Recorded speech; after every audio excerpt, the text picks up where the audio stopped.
everybody. Welcome back to the Catherine Joe Show. My name is Catherine, and today I am sitting down with my mom, and I want to talk to her about early years, is what I'm calling it, and just get some good stories from her.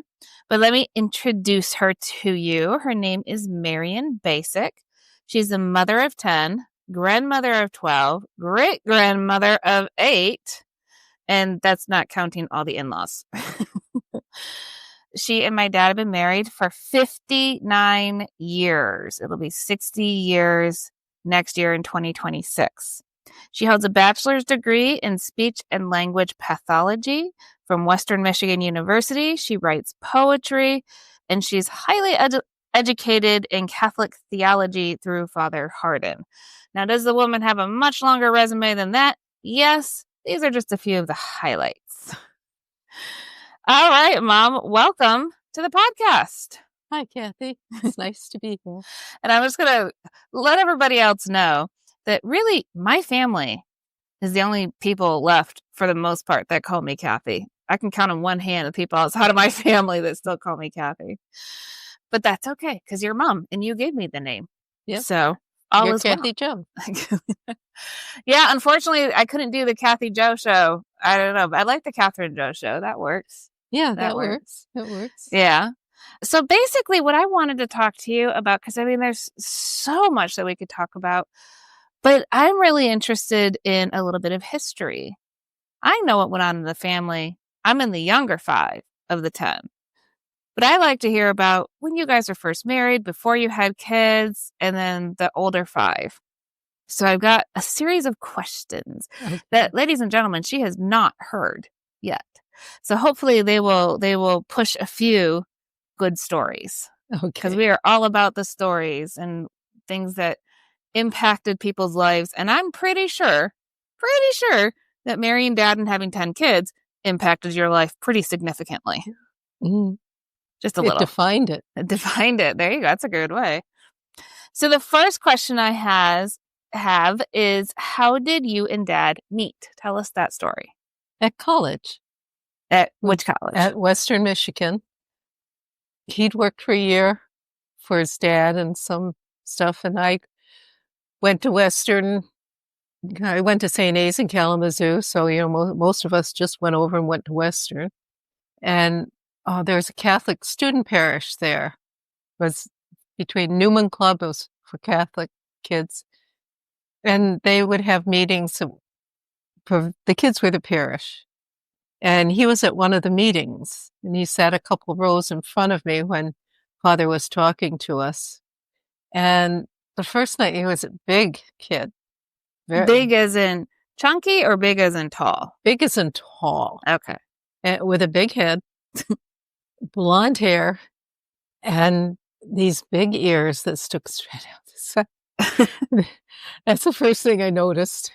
Hey, you know what? It's all it takes is one thing to get your attention to a guy. You know, it doesn't matter what it is. Yeah. And after the meeting, we started talking, walked outside, and we stood by my car talking forever, just about things in general. And then, I said I had to go. And as I was driving away, all of a sudden I heard this whack on the car. And he came up and he said, "By the way, what's your name?" And that's the first time anybody had, I had no dates in high school. So as I was going home, I wonder if that's the man I'm going to marry. Wow. Well, he did run after the car. Yeah. And then the next day I went down to the student parish office. Mrs. Z was there. She was an older woman who was the secretary for both Father Don Taylor and for Father John Hardin. Mm-hmm. And I asked Mr. Z, I described him, and I said, "Could you tell me his name?" Oh, gosh, you didn't get his name? No, I knew you didn't get your name. I didn't realize you didn't say, "Oh, my name's Marian. What's yours?" No, I was too flustered. Oh, shit. Okay, now I understand where I get my dating awkwardness from. Both sides. So what did they give you the tea on Dad? Pardon? Did they give you the tea on dad?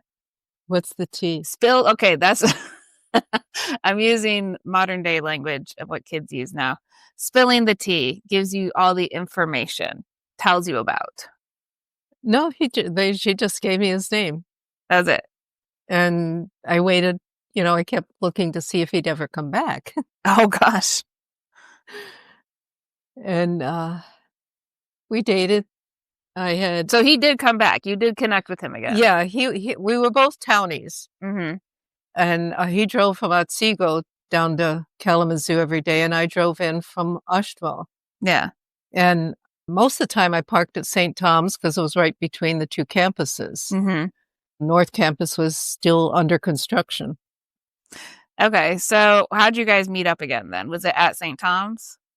Yeah, I think it was. St. Tom's would have dances and things, and I would often help with all the decorations. We'd have Roaring Twenties dances where we tried to learn the jitterbug and the black bottom and all of those from our parents. Yeah. Which was 100 years ago now. Which is funny because you're saying, okay, you had the Roaring 20s thing. I feel like the 20s, that kind of vibe and dancing and dress and everything is coming back for theme parties again. Uh-huh. I don't know about learning the jitterbug, but at the very least, the music and the looks and everything like that, I feel like the 20s are kind of coming back again in fashion. Yeah, the sack dresses my mom used to wear. So you're helping out with the dances and everything. Yeah, painting and everything. And he'd get permission to either stay or come down after dinner. And what I noticed was that when I was through painting a backdrop or something, I wore most of it. Your father could crawl around the floor painting and everything, and he'd get up and he looks like he was ready for church. So he was helping you with the painting. He started helping you with it. Yeah, a whole bunch of us were. Okay. But he was known as a guy that could do anything and looked like he just got out of the shower. I hate to say this, Mom, you still get everything on you. Dad still doesn't look like he gets everything on him. Okay, so when did you guys first start dating? I don't remember. Maybe we went for a walk when they had the ice sculptures, and you absolutely froze. Good old Kalamazoo. You can't freeze in Kalamazoo. 15 below zero, and you're walking around outside looking at ice. Well, I would not, but you guys definitely did. Yeah. Sometimes he'd help build the ice sculptures in front of St. Tom's. We didn't have the money that the frets and the sororities did because they were these gorgeous things. They poured money into them. We'd just go get a box of paints from the dime store. So you guys started just dating, and you were just that couple. Being together. A lot of the kids would just come, what we called stag, and meet at the dance and maybe go for something to eat afterwards. There were a couple others.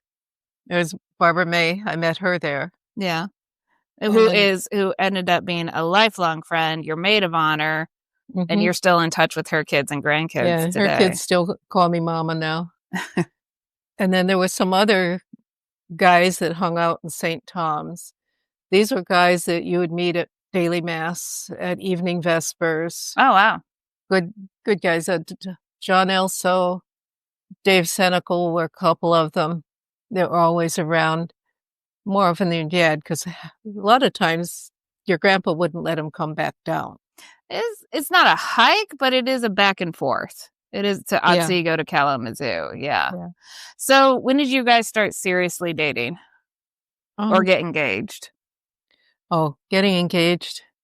That was, one night we had been dating quite a bit, seeing each other, meeting at dances, the square dances, the polka dances, which I loved. And when he polka'd, he always went counterclockwise. Yeah. He went against everybody else. My two left feet, father. Yes. And one night he said to me, after a long pause, maybe we've been seeing too much of each other. Wow. Maybe we've got to either break up or get married. Okay. That would happen. And he never answered that question. Okay, see, again, another total dad thing. Finish the question. Finish the response outside your head. So what did you do? I waited, and he waited, and then he went home, and I went home. I actually went down to St. Tom's, and he had to get home. And since he didn't say we're breaking up, I assumed we were going to get married. So when you saw him again, were you like, phew, we didn't break up? Okay. Yeah, except a couple times his mom grounded him, and he couldn't even call me to tell me why he wasn't coming down for 2 or 3 weeks. Oh, my goodness. That was when he took me to downtown Detroit. Oh, tell us about that one. It was his cousin, Tom, Mm-hmm. who is the one up on Prince Edward, not Prince Edward, Mackinac Island. Yeah. I was graduating from high school. Okay. And he wanted to take me to meet his family, Okay. go to the party. And as we were driving towards Detroit from Kalamazoo, he said, well, I want you to meet my best friend, Ed Liddy. Mm-hmm. Well, he was beyond Milford in Detroit. Which, for anybody who doesn't know, that's a tiny hike from Milford to Detroit. Yeah, it Milford is a little farming community. Yeah, and Detroit is a mega. And so we went there, and I met Ed's parents. Ed Liddy and your dad and Jim Phillips, who was our next door neighbor for years in Swartz Creek, all were buddies in high school. Okay. And I got to meet Ed's parents. I got to meet his sister. His sister and I went shopping while Ed and your dad chatted. Yeah. And then Ed and your dad decided, that I had never been downtown Detroit or seen Cobo Hall, that they were going to take me downtown Detroit all the way Cobo down. Hall is like an icon in Detroit. Yeah. It's a big event center. Yeah. And we went down there, and we went all the way up to the parking lot so they could show me downtown Detroit. Mm-hmm. Then we dropped Ed off, and we did go to Milford.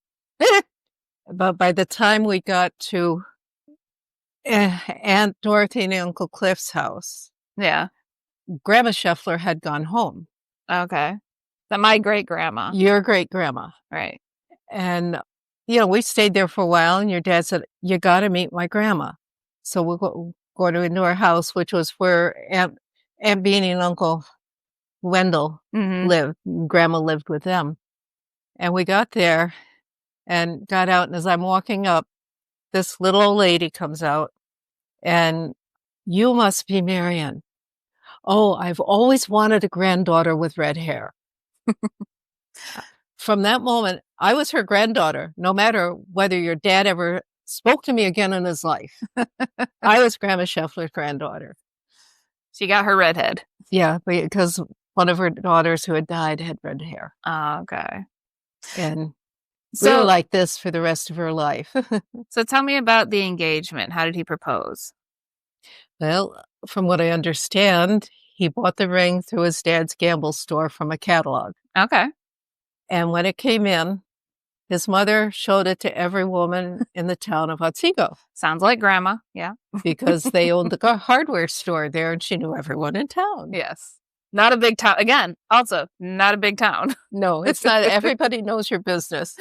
And if we were, maybe when we were dating and we went to the store and your dad wanted to get something out of his house, he would make me get out of the car and stand in the driveway visible to everybody so that the whole neighborhood knows that I didn't go in the house alone with him. Oh my, okay. That's the kind of neighborhood. That kind of neighborhood. Okay. Yeah. They still exist. And then, so it was a Thanksgiving dinner. Mom and Dad were taking us to the Elks Club where they had wanted to have our reception. And, supposedly for my birthday, which was the next day. Right. And that was the day I turned 20. Okay. So I was still 19. When he proposed. On Thanksgiving. They went ahead and left us alone in the house. And he sat me down in this gold fancy chair, Mom. It's similar to this, except the back curved and it was all gold brocade. Yeah. And he got down on his knee and gave me the ring and asked me to marry him. Did you cry? I think we both giggled. That would be me. I would start laughing inappropriately. Giggle, cry. I don't know. I don't remember. But Yeah. then we met my folks, the Elks Club, Mm-hmm. and that was my folks were into all sorts of mixed drinks, and that was when Mom insisted I have a daiquiri. Yeah, you're not a big mixed No. drink drinker. I don't mind the taste. I don't like how I feel when I've got even a mouthful. Yeah. So I sipped a couple times. It tasted very good, but I didn't touch it because I didn't want to Say something stupid. go like this. And we had dinner. Oh, nice. And then after Thanksgiving vacation, Mm-hmm. Monday, back in class, it's classes are still going on for another month before you get Christmas break. Mm-hmm. And Dad and I were both in the same program, In the speech therapy under the founder, Dr. Charles Van Riper. That's right. You were in one of the founding classes for speech therapy. And it had this little, you had your own little lounge, and the classrooms were down this one hall in the health center. Mm-hmm. And everybody knew everybody. Yeah, I've been in one of those programs. And all the teachers. Yeah. The professors will come in and sit down and have a cup of coffee with you. Yeah. Yeah. There are always coffee and donuts there. If you wanted to see Dr. Van Riper, you just go to Dee, Mrs. Flowers, and say, I need to see Dr. Van. And she said, go on in. Yeah. And this is a big name at Western Michigan University, where I went to finish my undergrad and did my master's. And I remember we walked into one of the new buildings that they had built when I was there. And there was this huge portrait of Dr. Van Riper. And me and you and Dad and Jim, my brother, who was also at Western, we just stood underneath it and got a picture. And there was also a picture of Dr. Sangren. And that was Sangren Hall. That was the name of it, Dr. Sangren. Yeah, that was the new Sangren Hall. Yeah. It was named after Dr. Sangren, who was one of the first presidents of Western, who was also a neighbor of my folks. This is small town USA, people, at its finest. I came by after we got married for a couple of years, and I'm looking for used furniture that we can afford. And he was having a yard sale. There were a couple chests in there. And I asked how much they were. He said, take them. They're yours. There you go. Yeah. You just go over and could talk to him. And he was president. They didn't have the president's house then, I'm guessing. Yes, they did. Oh, they did? Because that's when he retired, he moved out to... Okay, out to Otsego. Out to Oshmo. Okay. So, you guys are engaged. It was very sweet. You giggled. You get married, all excited. One more thing about Western. Okay. Remember that first class after Thanksgiving? Oh, okay. And I've got the ring. Right. We know, everybody knows me. And some of them were high school classmates. Okay, so some of these people you've known a long time. The same. And we were in Dr. Erickson's class, I'm pretty sure. And the kids, the girls, saw my ring. And they were looking, they were whispering like this from around the class. And after asking the class to settle a couple times, he said, Marian, would you get up and show your ring so I can have my class back? You hijacked his class without saying a word. So all the girls came around and looked at my ring, and then everybody listened to Dr. Erickson. He's like, I can teach now. Those blue glasses that we have on special occasions, they're not the they are the round. The round blue one, the light blue. They were a ones. wedding present from Dr. Erickson. Oh, that's sweet. So your whole university was kind of in on it and everything. Yeah. So you guys get married. I've seen your wedding pictures. They are beautiful pictures. I want everybody to know that I don't think anybody in our family as an adult, none of the women in our family as adults could fit into my mom's wedding dress because the waist was that tiny on it. And I look at it now and I'm like, how small were you? I had one of the bigger waists in my high school classroom. I had a 28-inch waist. Yeah. Carrie Breganini had about a 19-inch waist. That does not sound healthy. We were very healthy. It's very, very thin. Wow. Very thin. I was about the biggest one in the whole class. That's a tiny wedding dress I've seen here. And it's a beautiful wedding dress. Yeah, I There's remember no when way I would ever fit your into it. sisters were trying it on, Yeah. and skinny Becky could hardly get her arms in it. So they went to 11 or 12-year Stephanie, Yeah. who was still a child, and she couldn't get it zipped up. That's crazy. But yes, beautiful pictures, beautiful wedding. Let's talk about where you guys went for your honeymoon, because nowadays that's kind of unique, although I feel like it's coming back. Tell us where you guys went for your honeymoon. Well, I had been looking at all those brides books, and in the back, all those romantic places in the Poconos with the heart-shaped beds and everything. And I kept hoping I could, little hints, that we could do 2 weeks alone in the mountains. And well, we rented a travel trailer, which once he had to take it, we hid at the rectory. Okay. And we took off with the travel trailer. Yeah. And just started driving west. Oh, that explains why our family kept vacationing out west. Well, growing up. We didn't get as far as Glacier. I didn't know about Glacier. But we rounded Chicago and then went up through Wisconsin. And that's when we saw the Dells first. We didn't go on the boat ride until Anne was a baby. And then we just started heading out. Yeah. Across the flattest country you will ever see. Oh, no. And we went to the Badlands. We camped beautiful. there. That's beautiful. The for Badlands a while. are beautiful. And at that time of year, the end of April, we camped. We were alone. When we got up in the morning, there was one older couple there in their trailer. Yeah. And it was cold and windy, and Dad couldn't get the heater started at night. So it was very cold. He was trying, he'd go down and he'd hold a coat over the inlet, and I'm trying to light the burner, and it just wouldn't light. Oh my goodness. So, but we spent a couple days there. And then let's go Black Hills, guys. I haven't seen this. It was flyover country for me when I rail. And we ended up going through the Black Hills, which is our first experience of taking a trailer through those half-a-car tunnels. Half-a-car, okay. Yeah. Where we so later tiny. on took the motor home. But Dad's like this. Yeah. With mirrors, and you had inches on each side. That's crazy.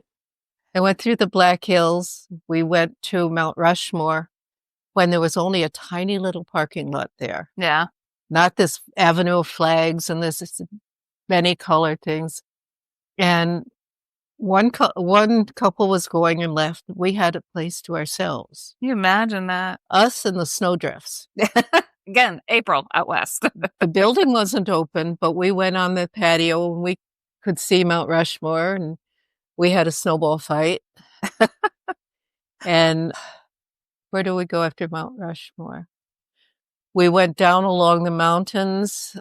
We went up into Rocky Mountain National Park.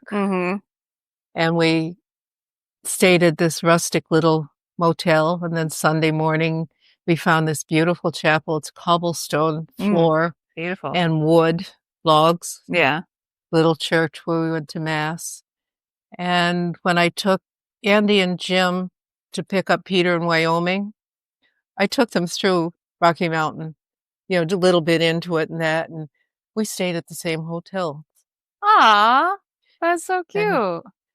And then we went on down to not Silver Springs, where the Air Force Academy is. Right. I don't know the name, but I know what you're talking about. Colorado Springs. Colorado Springs, that's it. And their chapel is a magnificent landmark.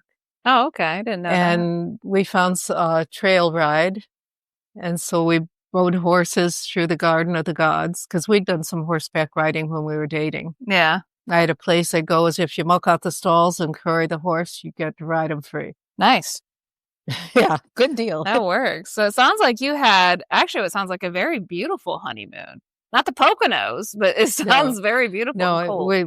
we both like to be alone, go to these famous places, but be alone there. Yeah. We don't like crowds. Again, now I know where that comes from. And then we went down into Denver to meet some friends of mine. I was one of her bridesmaids. Mm-hmm. And we stayed there many years later when Chris was in high school and he was out in California. They'd moved to San Jose and he was rifle for a guard, but something happened and he just wanted to get home. Yeah. And they went and got him. They knew where the bus came in. They went and got him, took him home, said, if you want to stay with the guard, we'll get you a job so that you can. He just wanted to get home. So they bought him a plane ticket home and we sent them the money later. Yeah. And they got him home. The same day your sister Becky was coming home from Florida with the band on a trip to Florida. And it was like delays and delays. Chris is coming in this time. It ended up that someone picked up Becky with the rest of the band. And they were dropping her off at about 5 o'clock in the morning as I was leaving to drive back down to Detroit to pick up your brothers. So this kind of leads into my next question. It's kind of like a two-part question because obviously you had a very big family. Was that a decision that you guys made up front or did it just evolve? What? To have a big family? The kids? Well, I think we both had it we both wanted to have the number of children God wanted us to have. And you both were only children. Yeah, we just trusted that. But I graduated a year before your dad. And yeah, Mom is the reason that they no longer give you free classes, I swear. If you go above a certain number of credits at Western, they are no longer free. Yeah, I went through in 3 years with at least a year free. Because when I took 27 hours, I only had to pay for 16. Yeah, they definitely don't do that anymore with the credit hours. Thanks, Mom. Yeah, I did everything backwards, different. I was a thorn in their side. So you decided that you were just going to have as many as you're supposed to have. Yeah, before, like I said, I graduated and I asked Deb, well, why can't we get married now? You know, I can work. Mm-hmm. I had a job with the VA hospital. Okay. And he said, well, that works now, but what if you get pregnant and you can't work? Problem, yeah. And I have to work, so we waited a year. Yeah. And the children came as they came. Yeah. After Peter, we had to wait a year because he was a C-section. Yeah, and I'm going to kind of focus on the older kids, that time you had with the older kids. Okay. And I know you had the first 4 kids in 4 years, roughly. 4 years and 3 months. Okay. And what was that like, just having that many kids that quickly? It was crazy sometimes. They were all in diapers, at least for nighttime. Lovely. And we used cloth diapers. Mm-hmm. The disposables were in their infancy. They were paper things that you had to hook into a plastic liner. Right. And cloth diapers were better. You know, forget you got to put your hands in it anyhow. And just funny things when I was carrying Anne and she was obviously coming and we'd tell Chris that Mommy has a baby in her tummy. Yeah. And so finally one night he went in and got a doll, came in the living room, sat down, pulled up his shirt. No, that was her. He put the doll in his tummy. I have a baby in my tummy. He didn't get the idea between on and in. Well, you know, he's pretty young then. Yeah. Yeah. He wanted to, after he saw Anne nursing, first he would make spray all over his face. Then he wanted to. Oh, gosh. I said, okay. He took one tasty. Yuck. It's like, not for how him. could she drink that? Not realizing he'd been drinking it before her. I remember you telling me this one story about how you heard Chris before you had him. Oh, yeah. We were very close to due one night, and he was a kicker. He would just, like John the Baptist leaped for joy. Yeah. Well, he was just doing that. Sometimes all night long, kept me awake. So sometimes I'd snuggle up to Dad and let Chris kick him a few times. Just so you know what it feels like. And then all of a sudden we both heard, ah, ooh, ah. And we looked. So this came from your stomach. It came from my stomach. And so, this is in the night, and I didn't know whether something was wrong or not. So we called the doctor, and he said, oh, an air bubble got in there. And he's playing with it with his vocal cord. Oh my gosh. All night long. That would give me nightmares. I swear that would give me nightmares. It'll go away after a while. He was not terribly concerned. Oh my goodness. So with the older 5 kids, what are some of your favorite memories as a young family? Because, with the older 5, you were still very much a young family. Mm-hmm. And then when you got around to us younger 5, after that little break in time, it was a little more established. You kind of knew what to expect and everything. But so what are some of your favorite stories of the older 5? Yeah, that siblings fight. Something neither one of us had ever experienced. That they could fight like cats and dogs and be best buddies the next minute. Or Chris would be pulling hair and everything, but don't let anybody mess with his sisters. What about, because I remember hearing just different stories when you go on vacations and trips with them, and how'd you manage to keep those 4 little toddlers alive on a vacation? It was fun. When I was carrying Becky, Anne had just learned to walk. She was a toddler. Chris wasn't much older. And we went to Yellowstone. Mm-hmm. Grandma gave us some money. She was expecting us to buy furniture because we were using a daybed for a couch. And I said, gas money. Food, we can do. And food we have to eat anyhow. Yeah. You're going to have that money anyway. We bought a little tent camper. Oh, the silver one. Yeah. That silver tent camper. I think it's still out underneath the tree. Yeah, and it's still good. It's so tight. The tent is good. This is an aluminum camper that is all flat. And when you flip up the 2 sides, you basically have a tent and beds. And 2 double beds. 2 double beds. 2 more beds on the floor. Yeah. And so we had Chris and Ann over there. Maybe we brought the porta crib. I don't know. And we went to Devil's Tower, mm-hmm. and went over the Beartooth Mountains, okay, in Wyoming, and we found out what altitude sickness was because Chris had it. Oh no! That's when you get the peanut butter bucket out. You sit him on your lap and you hold his head over it for the whole trip, and when he pushes it away and throws up all over. Of course. We get to a park where we can stop for lunch. There's a pitcher pump. There's a bathroom. I handed Chris to your dad, and I said, go wash him in this creek. I went into the ladies' room with some clean clothes, took them off, rinsed them out and everything. They laid them to dry. Came back and looked at Anne. Like I said, she was just learning to walk. And she could trip over the smallest stone or the littlest spider. And she was always falling, so she had little cuts and bruises all over her face. Of course. And then I went to get some water. Oh, no. And I'm doing the pitcher pump, and I didn't see her come up behind me. Whack, in the head. Now, these are those pumps where you've got to literally pump the handle up and down. You have to pump the handle. Yeah. You have to pump pretty hard. Knock your child out. You have to pump pretty fast to get some water to come up. Yeah. And we were near Pipestone. We weren't far from there. And so we went in, and I asked a ranger, would you look at her? She keeps falling off the camper. She climbs on a gravel road. Whatever. Would you make sure she's okay? And he looked her over and he said, yeah. I said, I keep her off the camper.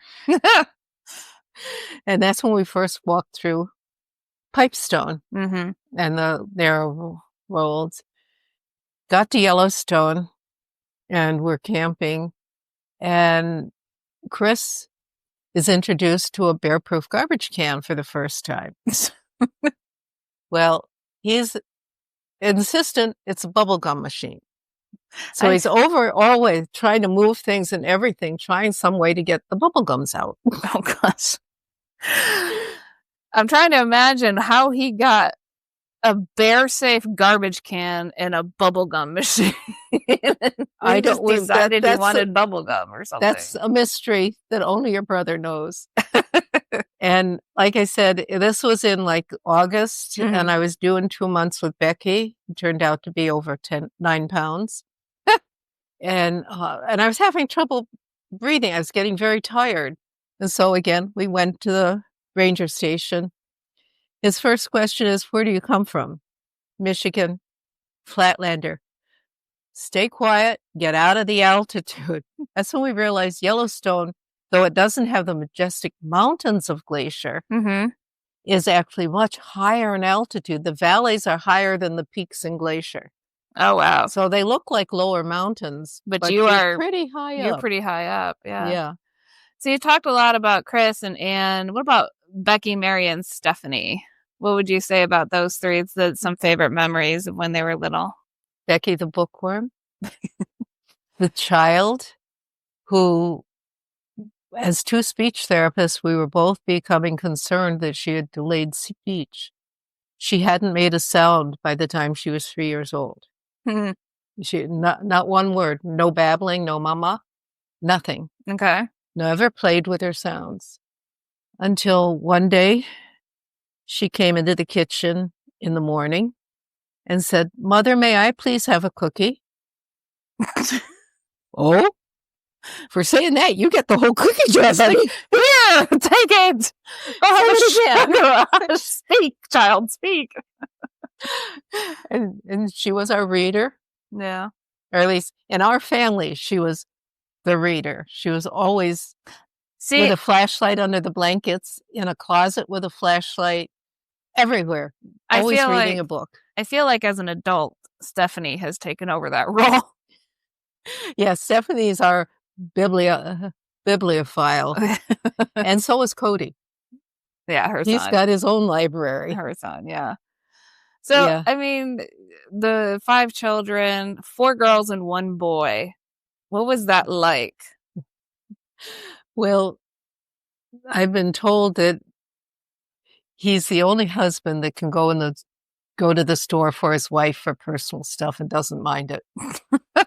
As his sisters would send him to the store.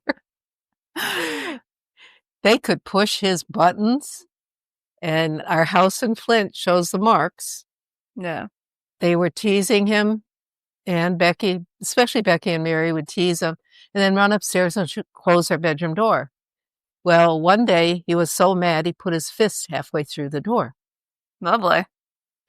And we found an extra wallpaper. We just papered over. Paper over the holes. Nobody will know. Papered over the hole. Another time, they took refuge, or he took refuge in the basement, and skateboard went through the basement door or into it. So what would you say are the main differences between boys and girls? Got that a lot. Boys are rough on the house. Girls are rough on the ears. We're a little loud, The boys will poke a hole in the wall. They'll stomp. They'll throw things. Heavy, big things. Yeah. Girls will just talk your ears right off. They talk and talk and talk and talk until you say, go ahead. Just shut up. Just do it. Just do it. So, I mean, yeah, because you're a young family then. And like I said, yes, you do have 10 children, but I'm focusing on the first half because that was when you were younger parents and kind of learning as you went. And I feel like every parent through the last child is still learning as they go. Oh, yeah. And definitely. Every child has new things. So before we round up, because I think this is my longest podcast to date so far. Yeah. Yeah. Before we round up, I have one more question. Yeah. And that is, looking back on your experiences, what advice would you give to young parents today? Don't stress it. Love your kids. Enjoy them. They'll be gone before you know it. So don't stress. Don't stress. Don't try to keep the Don't perfect stress clean the house. small stuff. Don't stress the small stuff. Yeah. Okay. And learn what the small stuff actually is, maybe. If they don't eat their dinners, as long as they're not looking like a skeleton, they'll eat when they're hungry, Yeah. especially babies, Yeah. Don't worry about it. Don't jump at the smallest things. Yeah. If you have a lot of kids, having an advanced first aid would be a good idea. Make sure you know how to do CPR, infant CPR, all adult choking, tell when a bone is broken or just hurts, Mm-hmm. when a cut has to be stitched, or if you can just clean it and butterfly it. Yeah. I feel like you've almost become a medical person after all 10 of us. Yeah, I always wanted to be a doctor, but there have been many times when I'm asking questions about this child or that, serious ones, they'll look at me, they'll either ask if I'm a nurse or sometimes a doctor's asked me, are you a doctor? Yeah. I look at them and I said, I have 10 kids. 2 have had cancer. Okay. I said, just talk to me like you would a doctor. And if I don't understand a word, I'll ask you to define it. Right. And they appreciate that. So basically, as you're saying, don't sweat the small stuff and just enjoy the time that you have. Yeah, it's over before you can believe it. My first baby that I was so eager to see, I wanted him. They had me tied down arms and legs, and I just wanted him next to me. And they said, you can't hold. I said, so hold him next to my face. I just wanted him right on my face. Yeah. In the delivery room. And that baby is almost 59 years old now. This is true. This is true. And Time does go to by. me, that's like yesterday. Yeah. 20 years are an afternoon. Yeah. And it really does go that fast. I did an embroidery when I was waiting for Peter, and I was finishing it just after he was born, and we were going every day for more blood tests because something was wrong with him. Mm-hmm. And it shows a mom rocking a baby. And it says, quiet down, cobwebs, dust, go to sleep. I'm rocking my baby. Babies don't keep. Aww. Remember that one. And they grow up so You'll fast. do fine. Yeah. Trust your instincts. Yeah. If you love your kids, you've got good instincts. There you go. Well, Mama, I feel like we can do like a part 2 at some point with the younger 5 and then start talking about grandchildren and all of that. I haven't begun with the stories for the older ones. Well, I bought you I didn't buy you. I had Dad buy you a whole computer so that you can start writing these stories down. So we'll have to get that get that going done on that and get again. going on that again and get it published. Yeah, Becky said, don't use our names. I said, how about if I use your confirmation names? That's okay. Nobody knows them. Nobody knows our confirmation names. Well, thank you, Mom, for taking the time. I really appreciate it. Yeah, it's been fun. It's been fun. We will do a part 2 next time I come visit you, maybe at Christmas time or something. Okay. And we'll cover us younger 5. Yes, I have kept myself out of this conversation on purpose for this one. All right, everybody. I hope you've enjoyed this little story time with my mom. It's been really fun, kind of learning some new things that I still didn't know about you guys and things that you've done. And I would say just sit down with your parents and ask them those questions. Those early married years, what was it like? Because I know for me, I was one of the younger ones, so I didn't know younger mom and dad. I knew older mom and dad, and you become a different person as you age. You're constantly changing. Mm-hmm. And so I encourage you, go talk to your parents about those early times, get the information, get the details, get the history, because family history, I think, is very important. All right. We will see you guys next time. Hope you guys are still smiling, still finding things to make you smile and laugh, and God bless.